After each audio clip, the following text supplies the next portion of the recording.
Hello everybody, welcome back to Univesco TV. So today I'm going to talk about a couple of investment related topics. So a couple of clients have hit me up with their queries and in regards to our financial consultancy here and financial advisory and investment consultancy here at Univesco. They hit me up with some questions, beginner investors who basically have some queries related to the market, and today I'm just going to go answer those couple of questions and have a deeper understanding, deeper meaning as to how and why those clients ask those questions.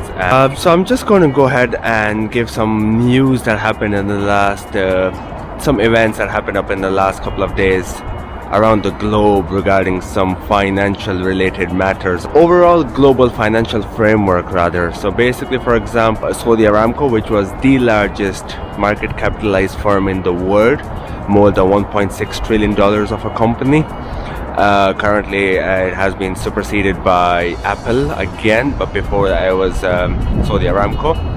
Now Saudi Aramco has recently, and it's the biggest oil producer in the world obviously, so Saudi Aramco has said that as the momentum picks up after the coronavirus COVID-19 pandemic situation across the globe, demand for oil is rising, and Saudi Aramco anticipates a larger demand for oil. So that is for basically personal use, cars, airplanes. Although flights are recovering, they haven't maybe reached the stage that they were pre-coronavirus, pre-COVID stage, of course, but at the end of the day, the market is stabilizing, and then so is the airline industry. So many of the European carriers, especially the low budget carriers, they are picking up their demand and they are picking up their services. So therefore I do anticipate personally myself as well that there will be a demand for oil. Now bear in mind that oil was in the negative territory just a couple of months ago. It reached the minus $37 price point, and now it's back up to like $40+ in the positive territory. So oil has picked up quite a lot, significantly it has risen, but it's nowhere near yet as the pre-coronavirus stage. So I do anticipate the growth in oil stocks and also in oil industry and overall companies related to oil industry. So let's talk about BP, for example. BP, British Petroleum, are selling majority of their oil and gas assets to basically fund for their overall carbon neutral program. So by 2050, BP wants to be a carbon neutral corporation. Therefore, they're investing heavily into renewable sources of energy, and they want to be a net zero emitter. So therefore, they want to reduce their exposure to oil and gas kind of industries and oil and gas kind of assets. So therefore they're reducing those asset classes to increase their exposure and their investment into renewable sources. As the coronavirus, as the lockdowns implemented across the globe are lifted, their restrictions are eased, demand for oil is definitely picking up, especially like in markets such as China, for example, where we don't experience any lockdowns anymore and where the situation is much better than maybe the rest of the world. For example, living here in Shanghai, we're able to walk around without wearing a mask, and we do have to wear a mask while taking the metro, but other than that, bars are open, restaurants are open, people are still out and about, people are taking the planes, domestic flights have all resumed. So therefore the demand is picking up in one of the major markets in the world, and I anticipate something similar in the next couple of months across Southeast Asia. And also Asia has a lot of population, so for example India and China have 1/3 of the world's population. So if those two countries pick up their demand, and definitely I do anticipate an increase in oil prices. As Philippines has surpassed Indonesia in terms of the COVID cases across the globe, number one in Southeast Asia for COVID cases, active COVID cases, therefore the stock market is taking a beating on that news. Last Friday, one of those foreign investors in the Philippine stock market withdrew $138 million worth of shares. Over the course of 9 months, Philippines has been experiencing withdrawals by foreign investors. That drop on Friday was the single biggest drop in the last 5 years. Philippines GDP has shrank by 16.5% last quarter in quarter 2. So Philippines is experiencing negative downturn in the economy for obvious reasons due to coronavirus. They're not able to withstand that impact of coronavirus and their economy in their region. Now see, those kind of such a global pandemic, obviously, but those kind of global events shape the financial markets of a particular country, of a region, which creates a ripple kind of an effect across the markets. Anything that happens in one particular place, that happens in another particular place. And we live in a very globalized world these days. So for example, Qualcomm, everybody knows Qualcomm, they make processing chips for phones. Now the CPU chips, you see, Samsung is a Korean company, Qualcomm is an American company. Both companies need each other. Qualcomm needs Samsung to purchase those chips, and Samsung needs Qualcomm to manufacture those chips for them. Both of them need each other. For example, if there's a production cut in Qualcomm, it affects the sales volume of Samsung, which is a Korean company. If Samsung's sales volume are down, as Samsung experienced in about 4 or 5 years ago when Galaxy Note 7 went into flames, couple of phones went into flames, and then the whole series was withdrawn from the market, it affected Qualcomm stock prices because Qualcomm was providing those chips. Now, it's not necessarily Qualcomm's fault. Qualcomm has recently asked the Trump administration in Washington to allow them to sell their chips, 5G chips, to Huawei Technologies in China. Huawei Technologies is the biggest company in China when it comes to technology, mobile technology. Okay, it goes without saying. Huawei invented 5G in China. They were the first market leaders in that technology. Now, Qualcomm wants to sell the chips for Huawei's phones. Now, we all know after Trump's ban on Chinese technology, and especially Huawei in the US, so therefore, Qualcomm alleges that they're losing out on an $8 billion market.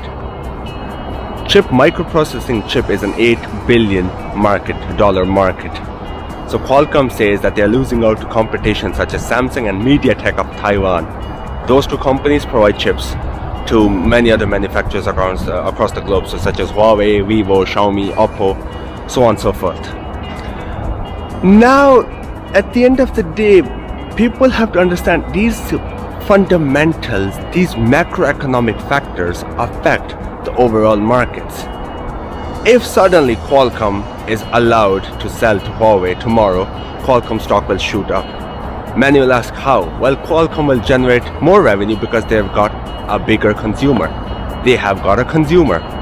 Now, Samsung and MediaTek have of course declined to comment. Well, MediaTek says that they are invested heavily into 5G technology and they have varying ranges of clients across the globe, for sure.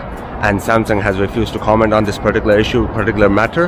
But at the end of the day, that is what the market is. So many of my clients hit me up after the investment consultancy, or when they want to ask questions related to investment consultancy.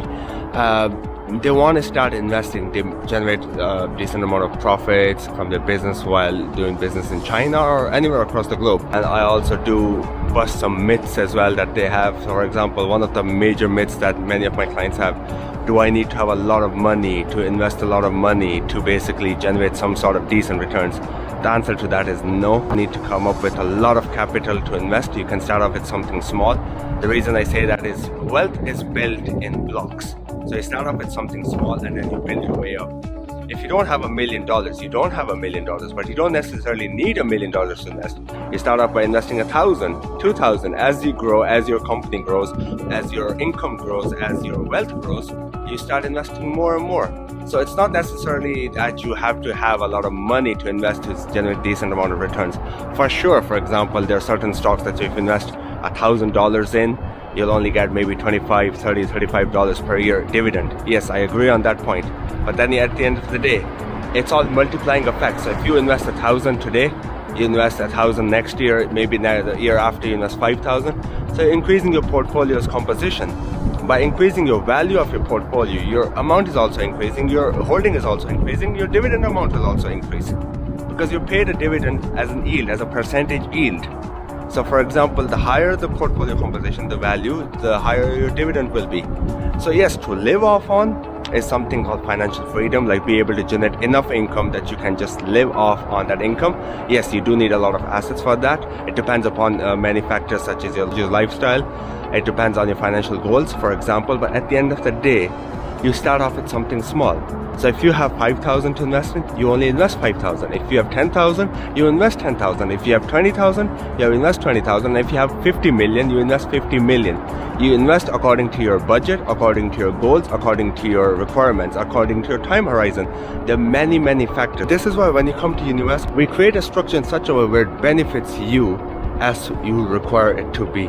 So basically it's a tailor-made structure designed for you, which can be of course beneficial to your kids or your family. It depends on many factors, but then at the end of the day, it is something designed for you. A couple of other myths that I get, for example, one of my clients, a 42-year-old woman the other day, say that, when you're young, you don't necessarily have to save a lot of money. You should live your life a little.